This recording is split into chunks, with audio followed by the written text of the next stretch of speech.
Where you live is getting painted red this week. Big Red. Add a go in front of the team and the term, and you might know where we're talking about. Yeah, it took a while for KITV's Brenton Watt to make it back out to his alma mater, but when he did, he found out that the wait was worth it. Here's Kahuku. It's where the Red Raiders live.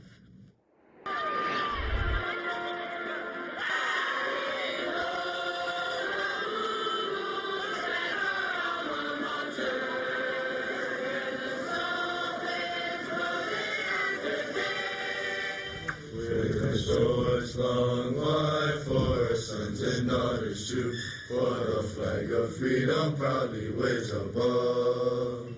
At first glance, Kahuku can seem like any other quiet country town. That's until Friday nights or Saturdays.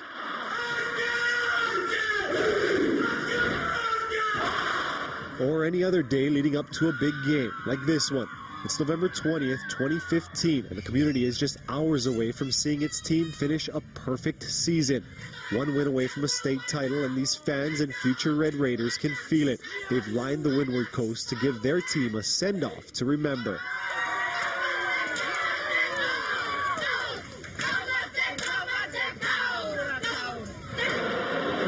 Later that night, even more support filled Aloha Stadium.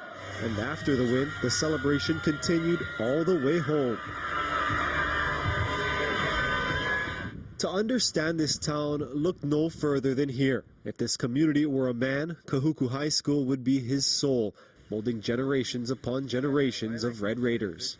There's this unwritten rule among the families. You can go to any private school. You can go to Punahou. You can go to Kamehameha. You can go to Iolani. But when you graduate, Red Raiders for life. Don Wasson grew up here. The people who came to move here, they realized that, yeah, we are all one, as a people, so we help each other. And it just became, automatic for them. And that's been going on for more than 100 years. Back in 1890, up went the Kahuku sugar mill, and the community started to grow. Oh, this is payday. Cash. Angel Ramos remembers it clearly. These pictures of the past capture the moments and the memories, like how his rent for his first home was just $10 a month, or how good he used to look. Ramos was one of just 2 people on the plantation who owned a camera. He worked at the mill from 1949 until the day it shut down in 1971. Before we liquidated, we were asked where we would want to continue our living. Even with the plantation gone, he and many others chose to stay. They've been watching their community evolve. The fields of sugarcane became ponds filled with shrimp and farms of Kahuku's sweet corn. In the center of this community, the heart of it, the school, transformed too. On the football field, where players once wore hand-me-down jerseys from Iolani, today the boys play in uniforms from Under Armour.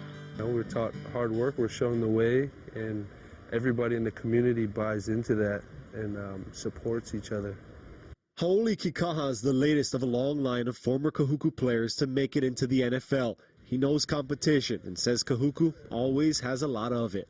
Everybody's trying to be the best in something, and there's been so many good examples in front of us that we see what we're capable of, and so it kind of just, I guess, manifests itself.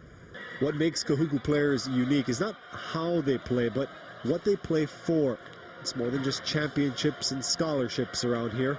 It's about honoring their family name and representing their community. When you look at the kids today in Kahuku, you can write a 7-generation genealogy of each one of these football players. It's the community. It's the community. Everybody around here has something invested in this school because the school gives back to them. It gives back in more ways than football. John Florence just won the Eddie, giving Red Raiders another accomplishment to cheer for because Florence is a Kahuku grad. Sunday morning and it's time to go. So is Jack Johnson. Over to the field for tackle football. Big hits, big hats, yeah, give me the ball. This song's called Mud Football. He wrote it by recalling his days as a Red Raider. Memories in the mud that even 2 decades later are still being made. And the sugar mill? that's in there too. That was a spot. Either somebody would call you out and you had to meet over there if somebody called you out, or if you were trying to meet up with a girl, it was kind of a secret place to go. So the sugar mill could either be great or horrible, just depending on who was asking you to meet there. These days, there are new issues weighing down on the community, including development, which some fear could reshape the way they live. But even after all of these years and all kinds of changes, what's been constant in Kahuku are the values and traditions passed on throughout generations.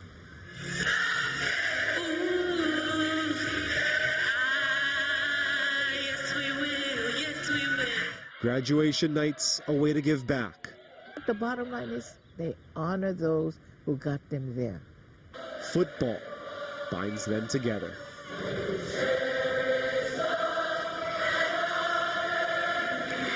Brenton Awa.